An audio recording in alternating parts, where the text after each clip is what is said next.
Hello students, today we are going to study about the application of dimensional formula. Okay, application of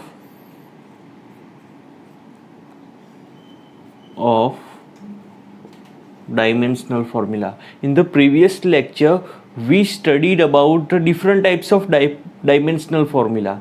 Now in this lecture the main application of dimensional formula is, first one is, we can convert the unit from one system to another system easily with the help of dimensional formula. Convert unit, okay, we can match the numbers relation between two units, means 1 meter per second square is equal to how much centimeter per second square. So using a dimensional formula we can easily derive the relation between these two units. Okay, so first, in the MKS unit the unit of force is Newton, but in CGS system the unit of force is dyne, dyne, dyne. So we can derive the relation between Newton and dyne. Okay, બે જુદી જુદી system છે, બરાબર. એમાં MKS અને બીજી system છે CGS, બરાબર. તો MKS યુનિટ જે છે, MKS સિસ્ટમ છે એમાં ફોર્સનો યુનિટ કયો છે? Newton. Okay, that is newton. અને CGSમાં શું છે? ડાઇન. તો આ બંને વચ્ચેનું જે રિલેશન છે એ કોનો યુઝ કરીને આપણે ફાઇન્ડ આઉટ કરી શકીએ? Dimensional formula. તો આ એની ફર્સ્ટ એપ્લિકેશન છે. તો MKS, ધેટ ઇઝ MKSમાં MLT હું લખું છું, વેર M is the mass and it is measured in kg. MKSમાં L length is measured in meter and time is measured in second. Okay, so MKS system જે છે એનું full form શું છે તમને યાદ છે? MKS, metre, kilogram and second. Here centimetre, gram and second. અહીંયા પણ માસ છે એ શેમાં મેઝર થાય છે? હિયર gram. Length is measured in, length શેમાં મેઝર થશે? Centimetre. And time is measured in second. But what is the relation between KG and gram? કેજી અને ગ્રામ વચ્ચેનું રિલેશન શું છે? So 1 kg is equal to 10⁻³ gram. Okay, 1 meter is equal to 10⁻² centimeter. And what is the relation between second and second? 1 second is equal to 1 second. There is no change. So here I put 10⁻0. 10⁻0 means 1. Okay. તો અહીંયા આપણને relation આ મળે છે MKS and CGS. Now what is the dimensional formula of force? What is the dimensional formula of force? That is M1 L1 T-2 MKSમાં. એ જ વસ્તુ હવે આપણે ક્યાં લખશું? CGS સિસ્ટમમાં. બટ M1ની જગ્યાએ શું લખશું આપણે? 10⁻³ M1. ઓકે, L1ની જગ્યાએ શું લખશું? 10⁻² L1 and time 10⁻0 T⁻2.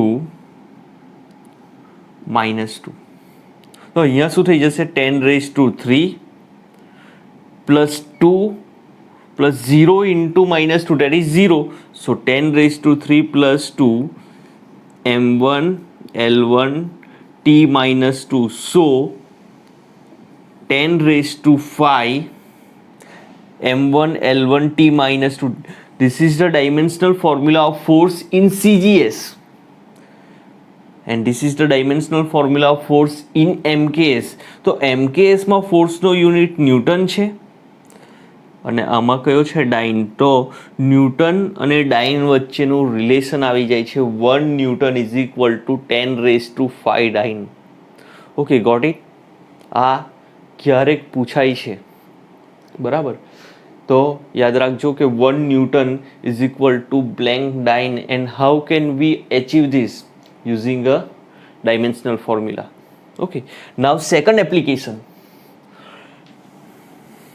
કોઈ તમને ઇક્વેશન આપ્યું હોય તો એ ડાયમેન્શનલી કરેક્ટ છે કે નહીં, બરાબર, એ પણ ડાયમેન્શનલ ફોર્મ્યુલાનો યુઝ કરીને જ આપણે ફાઇન્ડ આઉટ કરી શકીએ. જેમ કે એફ ઇઝ ઇક્વલ ટુ એમ એ, આ ઇક્વેશન રાઈટ છે કે રોંગ છે? Using a dimensional analysis we can easily find it. Second application શું છે?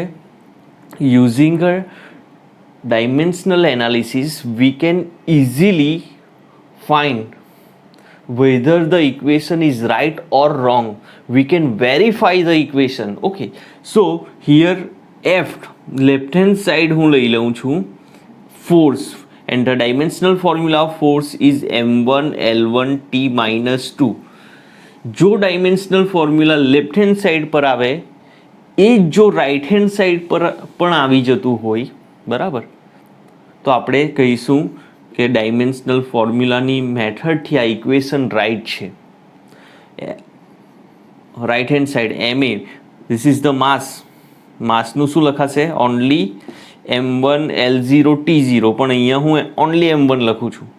એક્સલરેશન, એનું dimensional formula m0 l1 t minus 2. તમારે પ્રેક્ટિસ કરવી પડશે, બરાબર. આ so dimensional formula on the right hand side is m1 l1 t minus 2. Here left hand side is equal to right hand side, so we can say that this equation is dimensionally correct. આ right equation છે. પણ બીજું equation લખું હું, f is equal to mas upon t. Checked whether it is right or wrong. તો left hand side હું લખું છું, left hand side force f is equal to m1 l1 t minus 2. Okay, but right hand side mas upon t. Here m is the mass, a is the acceleration and s is the distance and t is the time. So start કરીએ આપણે. Right hand side પર માસનું શું લખાશે? m1. A is the acceleration, so L1 t minus 2. S is the distance, so here it is L1, and t is the time, so t1. તો અહીંયા જોઈએ m1 વાળા કેટલા ટર્મ્સ છે? તો ઓનલી વન જ છે. સો m1 L1 1 plus 1, that is L2. t minus 2 આ ઉપર જશે એટલે -3. So it is not dimensionally correct because left hand side is not equal to right hand side. So with the help of dimensional formula we can check whether the equation is right or wrong. This is the second application of dimensional formula. Okay, now third application. Dimensional formula જે છે એની third application હવે જોવાના છે.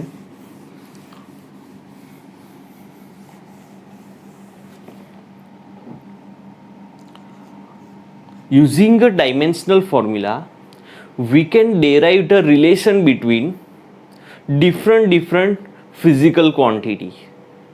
Okay, બે જુદી જુદી physical quantity છે તો એ બંને વચ્ચેનો રિલેશન શું છે? How they connect with each other, how they related with each other. Using a dimensional formula we can derive the relation between these 2 or 3 physical quantity. Okay, તો થર્ડ એપ્લિકેશન છે we can derive the relation between different physical quantity. Okay, તો તમને કોઈ question આપેલો હશે, time period of pendulum. Pendulum તો જોયું છે ને બધાએ. ઓકે, આપણા ઘરે પણ હોય છે. કોઈ પહેલાંના જમાનામાં જે વોચ હતી ને એમાં જે આવી રીતે હોય છે એ પેન્ડુલમ કહેવાય છે. Okay, pendulum. તો the time period of pendulum is depends on mass of bob. અહીંયા જે લટકાવેલું હોય એને શું કહેવાય છે? Bob. Okay, mass of bob. So it is related with mass of bob. Time period is also depends on the gravitational acceleration of bob. Gravitational acceleration and time period of pendulum is also depends on the length of bob. Gravitational acceleration and length and mass ત્રણ વસ્તુ પર depended છે. તો how time period is related with mass, gravitational acceleration and length? એનું equation કયું આવશે? Direct તો આપણાથી આમ નહીં લખી દેવાય. m² g/l આમાંથી કયું રાઈટ છે? mg/l/t.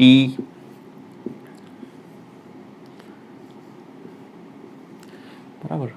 How time period is connected with mass, gravitational acceleration and length. Gravitational acceleration and length કઈ રીતે કનેક્ટેડ હશે? તો using a dimensional formula we can derive the relation. Okay, આ રિલેશન આપણે derive કરી શકીએ. તો જોઈએ અહીંયા. તો તમારે સ્ટાર્ટિંગમાં શું કરવાનું છે? જો time period is directly proportional. Okay, time period is directly proportional to the mass. આ આપણને ખબર છે. સો m⁴ લખી દેવાનું, where is the number. Time period is directly proportional to l⁵b and time period is directly proportional to g⁵c. Okay, a, b and c is the power of m, l and c. Okay, so directly આપણે m⁴a, l⁵b and g⁵c લખાશે. Okay, જો અહીંયા is equal two તમારે લખવું હોય તો you have to put sum constant. k is the constant and m⁴a, l⁵b and g⁵c. Now put the dimensional formula on both side. બંને side પર તમે ડાયમેન્શનલ ફોર્મ્યુલાનો યુઝ કરો. t is the time period, so dimensional formula of time period is m0 l0 t1, while dimensional formula of k is constant. k છે એનો dimensional formula નહીં આવશે because it is a constant. So આનું dimensional formula માસનું simple m1 જ લખો ⁴a, m1⁴a, l0⁴a તો 0 જ થવાનું છે. l, હવે l ની વાત કરીએ તો l1⁵b. Okay, got it? આનું કામ થઈ ગયું. હવે now g is the gravitational acceleration. તો એક્સેલરેશનનો ડાયમેન્શનલ ફોર્મ્યુલા શું થાય? l1t−2⁵c. m0 l0 t1 અહીંયા ma LB LC T raised to minus 2C. ખબર પડી આ? Okay, so next step is, અહીંયા તો કોઈ ચેન્જીસ જ નથી કરવાના. M raise to A, L raise to B છે અને અહીંયા L રેઝ ટુ C. તો અહીંયા આપણે શું થશે, પાવર જ્યારે હોય આવી રીતે તો એડિશન થઈ જાય. And T raise to minus 2C. હવે મેચ કરીએ બંને બાજુ, તો A રેઝ ટુ 0, અહીંયા M, બરાબર, બંને બાજુ મેચ કરીએ તો B પ્લસ C, અહીંયા L raise to B plus C છે, અહીંયા L raise to 0, so B plus C is equal to 0. અહીંયા minus 2C,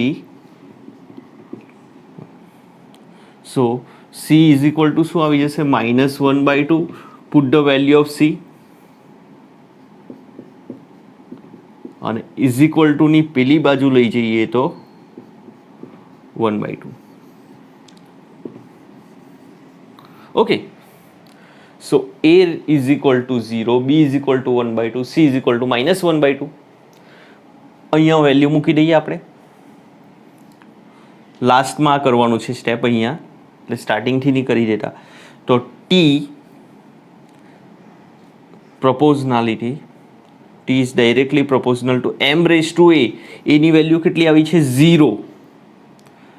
L raised to B, B ની વેલ્યુ કેટલી આવી છે, 1/2. And C raised to minus 1/2. Okay,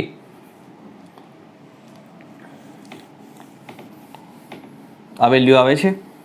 હવે કોઈ પણ નંબર હોય એનો જો પાવર 0 હોય તો શું થશે, 1, L raised to 1/2 એન્ડ નીચે C, સોરી અહીંયા C ની જગ્યાએ G આવશે, MLG, G raised to,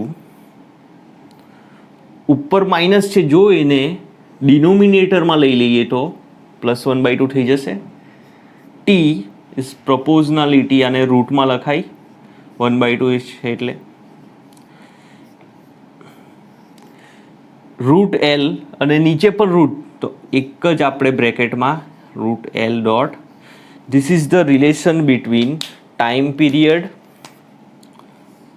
length and gravitational acceleration of Bob.